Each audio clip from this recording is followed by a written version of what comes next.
Hey everybody, and welcome back to the channel. So the video I have today is going to be for those that may or may not believe in conspiracies or conspiracy theories. We are going to go ahead and jump right in. According to unclassified documents, the U.S. government has admitted to, at the very least, one-time thoughts of conspiring against the Cuban government. The name of these very secret operations are called false flags. And the very specific operation that we are going to discuss today is called Northwood Operations. And in 1962, the U.S. government proposed a top secret plan stating intent amongst Joint Chief of Staff to stage terrorist attacks, including the killing of innocent civilians. And all of this was being done to provoke war with Cuba. The U.S. government proposals and suggestions included the use of drone aircrafts. And so what the government wanted to do with these drones were to paint them to mimic the Cuban government aviation crafts. And they wanted to send these drones over to foreign countries to stage attacks on these countries, all under the disguise of being Cuba, right? And these foreign countries would retaliate on Cuba, not being the wiser to know that it was actually the U.S. government, okay?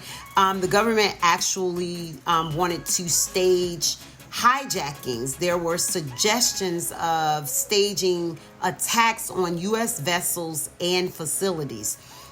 So the government wanted to blow up submarines. They wanted to blow up U.S. ships. They wanted to blow up different landmarks, structures, and buildings on American soil, right? They had even pondered the thoughts of what cities and states they would place bombs in. And they didn't just want to use these bombs as a fear or scare tactic where just, alarm people. They actually wanted these bombs to hurt, mangle, and even kill U.S. civilians, right? They stage, or there were suggestions of staging riots, as well as the U.S. government wanted to create a terror campaign on U.S. soil. So while most Americans, don't want war or don't favor war at all, we all pretty much believe in protecting and defending ourselves, right? So if our government come and they tell us that, hey, these foreigners, these terrorists are coming over and they are plotting an attack, or they are the cause of an attack, we are going to side with our government as far as what tactics they deem effective to retaliate on those that have attacked us, right? Because most Americans walk around with the comfort of freedom ringing in their ears, and not many of them want to replace that with the sound of bombs and missiles and grenades and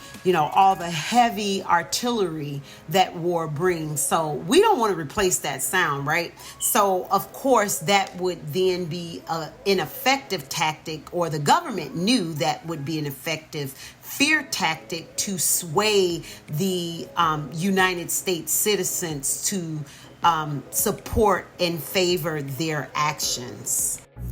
And all of this may sound pretty familiar, especially if you guys remember the 9/11 terrorist attack that unfolded on U.S. soil and the conspiracy theories that followed directly after. There were conspiracy theories saying that then President George W. Bush had plotted and planned this attack on the U.S. people to provoke military action against Iraq and Saudi Arabia. A lot of people theorized and believed that this was leftover beef from his father's presidency, former President George H.W. Bush. And during his presidency, it was a lot of unrest, a lot of tension between the U.S. government and the Iraq leader, Saddam Hussein. So a lot of people believe that, it was some kind of lick back for his father. May not have been as petty as that, and then, hey, it may have been. Some theorize that it had something to do with oil.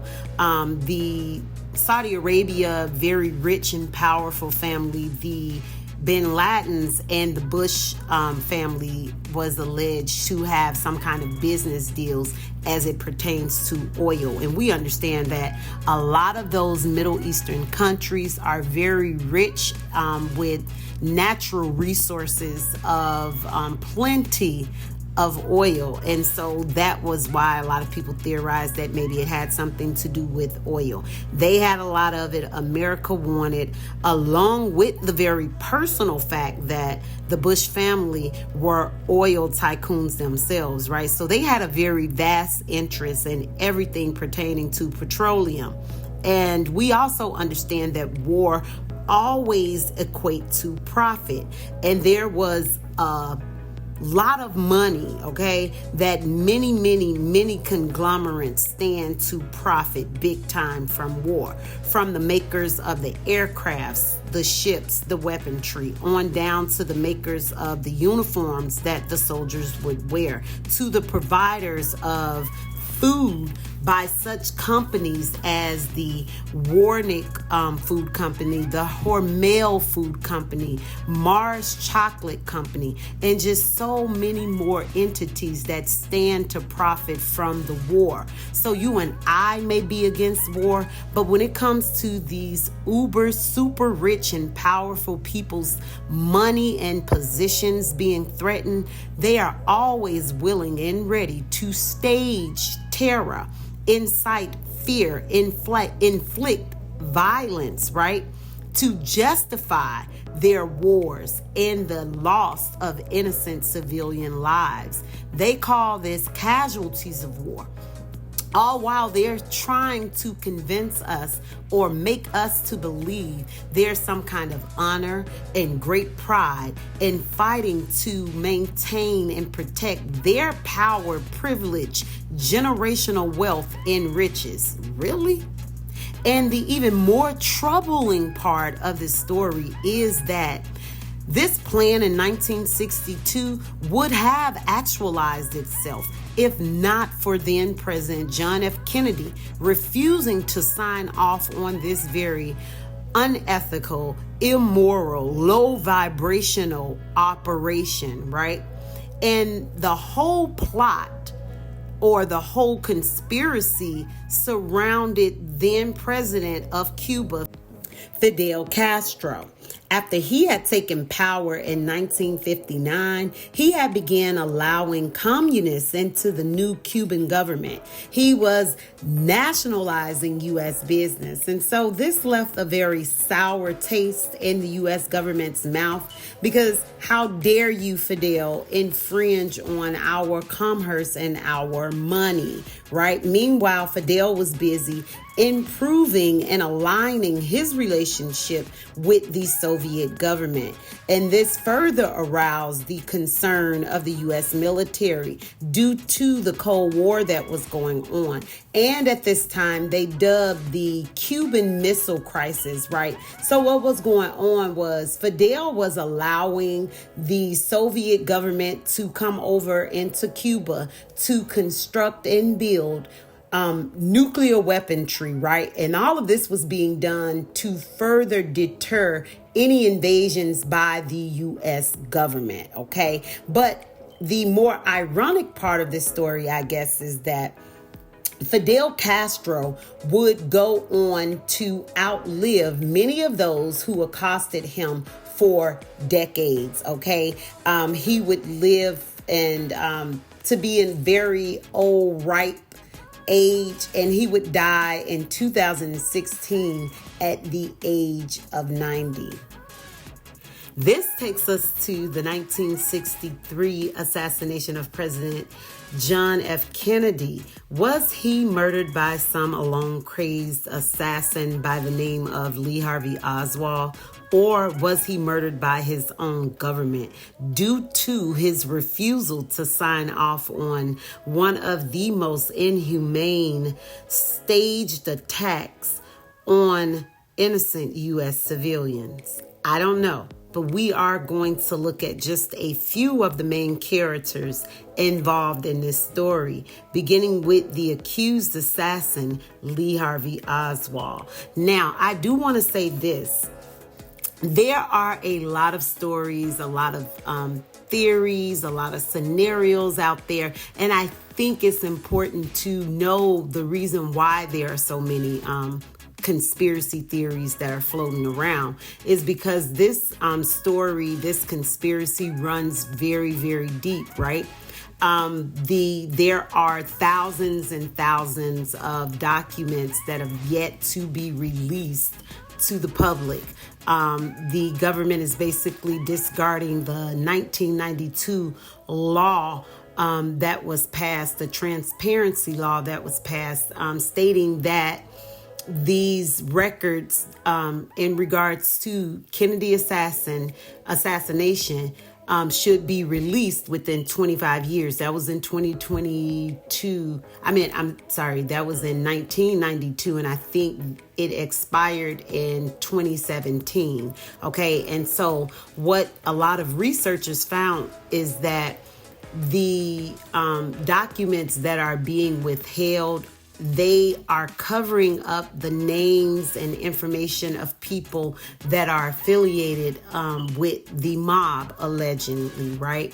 And so that adds more fuel to the fact that, a lot of theorists believe that it was the government and the mob in collaboration to assassinate Kennedy. So this has been a very intriguing story from the onset in 1963, November of 1963. And I think it will continue to be very intriguing and captivating for generations to come, because again, there are so many missing pieces of this very deep diving conspiracy. And so I'm going to give a really quick backstory on Oswald. He actually joined the U.S. Marines, and during his stint in the Marines, he was referred to as a competent sharpshooter, but he was also referred to as a very indifferent Marine. And I believe that his superiors and his fellow Marines looked at him this way mostly because he had begun to express pro-Soviet and politically radical views, right? And for whatever reason, he had started to have difficulties and troubles in the Marines. So on a hardship plea, he was able to secure his release from the Marine Corps in 1959. And literally 9 days after he was released from the Marine Corps, he left the country, headed for the Soviet Union, where he wanted to become a citizen, right? And so when he left, of course, there was still tension. There was still conflict going on between America and the Soviet Union. So his citizenship was denied, okay? And this begs the question, did he just flip out during his time in the Marines? Was he given some kind of top secret mind-altering drugs, right? Because we understand that the Marine is a very elite branch of the military, right? And they go through a very rigorous physical training as well as mental training and conditioning. Was Oswald actually being trained to be a patsy, to be an scapegoat for the government during his time in the Marines, right? Or did he actually, during his time, did he just grow some kind of empathy and sympathy for the Soviet government on his own, right? We don't know. But During his time there, although his citizenship was denied, he still managed to meet and marry a Russian woman. They had 2 children, 2 daughters, right? And then they returned to the States. When he returned to the United States, I believe the United States government was looking at him as being some kind of spy or mole, because you literally and figuratively left the country to sleep with the enemy. So the United States was looking at him, and you got to understand, during that time, the United States looked at everybody as being a communist or being a spy or mole of some sort. So we understand the U.S. intelligence, CIA, they're, top notch. But during that time, the Soviet intel was a notch above America. So they were worried, and it could have been the case of the government was going to kill 2 birds with 1 stone, get rid of a spy, or who they may have speculated as being a spy, and a uncooperative president, right? Whichever way it went, we understand that the U.S. governmental defense umbrella have and will use psychological weaponry, right? Such as the voice of God weapon, where a device is used to project the voice of God into people's heads. And let's keep it real. How many times have we heard the God made me do it defense, right? Time and time again, while people are committing diabolical and horrible acts. We also know that newspaper, television, radio, these are all propagandic tools. Crack, although crack may be looked at as a chemical weapon, it's a chemical used to cause psychological damage. So believe me when I tell you, there are so many more classified top secret devices and tactics used by our U.S. government that we know absolutely nothing about. And so now we come to another character in this story, a man by the name of Jack Ruby. Jack Ruby is the man that assassinated the assassin Lee Harvey Oswald on live television. It's been said that Ruby had some mob ties and connections, and he was actually being used to get rid of Oswald, to keep him from revealing a larger conspiracy. Now, this is where the story gets a little shaky. There was a lot of people that knew Ruby, a lot of close associates and family and friends that said Ruby was not this politically enthusiast that they felt the media was trying to make him out to be. Ruby was the owner of a whole slew of at least sleazy strip clubs, right? He was connected to the more darker side of society, the more shady underbelly of society, right? So that's why a lot of people was questioning Ruby. Now, his sister did say, and it is on documents, that she did witness her brother almost like having a nervous breakdown of some sort. He was very emotional. He felt, this assassination. After the assassination, it's like he felt it very deeply. He was very torn up about it. But again, she said she didn't remember her brother ever being, this political enthusiast either. He was, very, he was grateful to be an American citizen, right? And that's kind of as far as it went. The fact, though, that the outfitters, the Chicago mob, and the mob in general, right? They had a very deep-seated hatred for Kennedy, for what some would say was for a man not keeping his word. And so what that was, this hatred stemmed from President Kennedy's younger brother, Bobby Kennedy, right? He was then at that time the Attorney General, and he had it out for everything connected to or pertaining to the mob. He wanted to destroy it. He wanted to dismantle it. And so during the presidency, I guess it was some kind of agreement made with the mob that in the president that if he, won the presidency, maybe he would turn a blind eye. He would lighten up on the mob. And so one mob or crime boss, very specifically by the name of Sam Giancana, he felt disrespected and wronged by the Kennedy for, again, what I guess they would say a man not keeping his word. And many people believe that JFK presidential win was in large part due to Giancana's political connection, his money, his position, his power, right? And that's not to mince words at all or confuse the fact that the Kennedys were politically connected already, right? We know that Joseph Kennedy, the Kennedys' father, he was the chairman of the Securities and Exchange Commission, and he was appointed to this seat by FDR. So yeah, they definitely had very deep ties politically, but you got to understand also that it was a different time.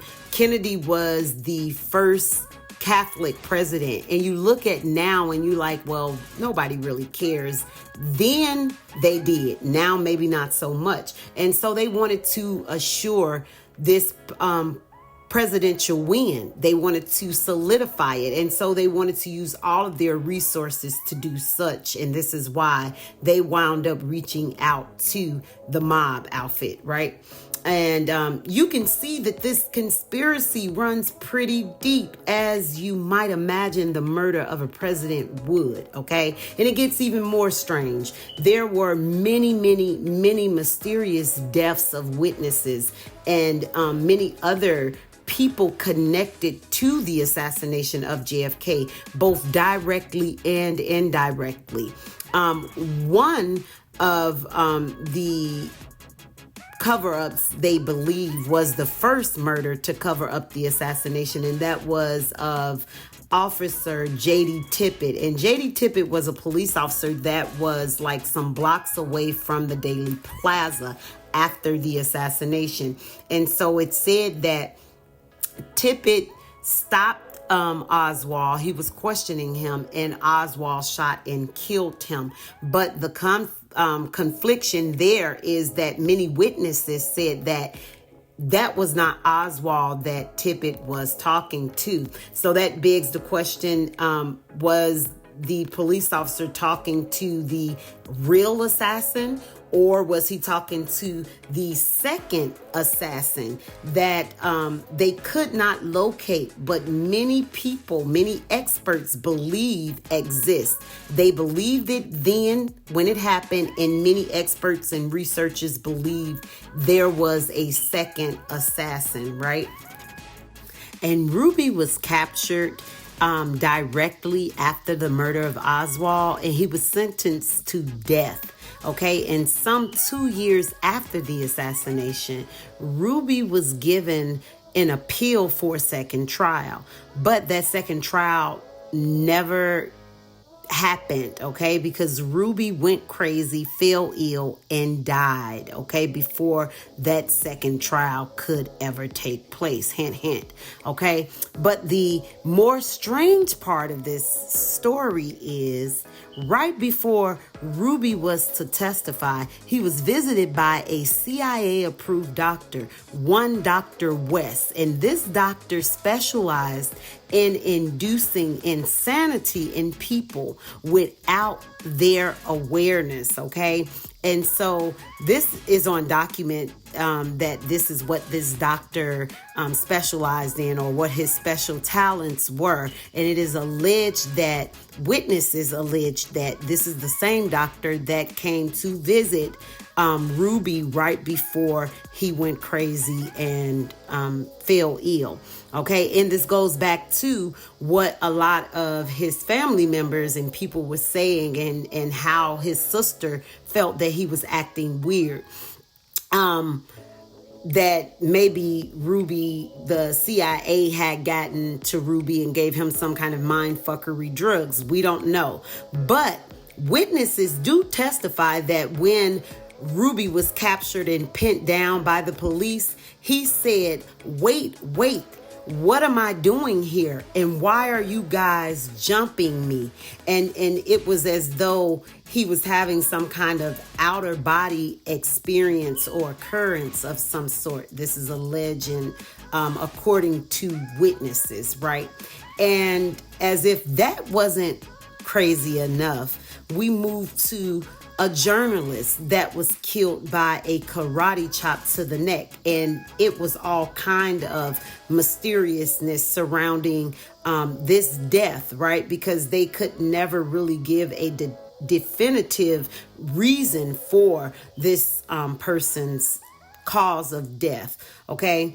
And then there was another journalist by the name of Dorothy Killigan, and she was a very known journalist in America, right? And so she had a lot of she had a lot of speculations and theories that Oswald was not the lone shooter, okay? And she had a lot of notes. She had written a book about this assassination, and she had been bragging some days before that she was about to break this story and she was going to unravel this conspiracy.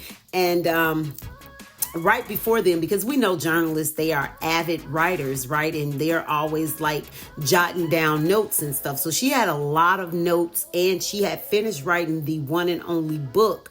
And right before her death, though, she had given this book and these notes to her best friend, right? And so we'll say that Miss Killigan, she died, just say today, literally 2 days later. Her friend that she had given these notes and this book to, she passed away, right? So it was a lot of different mysterious deaths that happened in rapid procession of one another with people that was, again, directly or indirectly tied to this assassination. And we don't want to wrap a conspiracy around death, because we know that's something that happens and it is natural. But there has to be, there are some eyebrow raised here when all of these people that are connected to this assassination starts dying and under mysterious circumstances. There were two brothers that died in rapid procession of each other, and they were connected to this assassination, right? There was another person or man. He was actually employed by the government. He was an agent by the name of Gary Underhill, and he was found dead in his house of a gunshot wound to the head. Now, this was very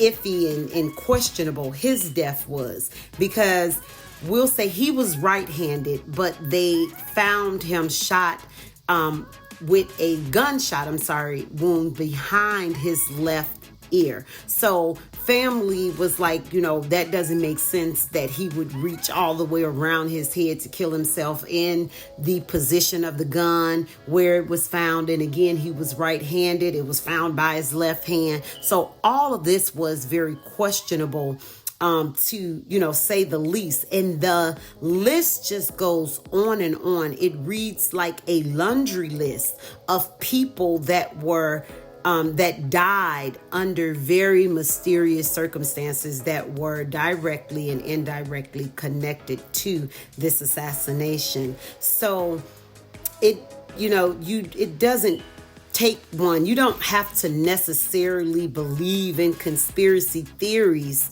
to be able to see a slew of circumstantial evidence at the very least. I'm going to end this video now, because this video to actually dive into all the different components of this assassination, it would take hours. So I'm going to end it.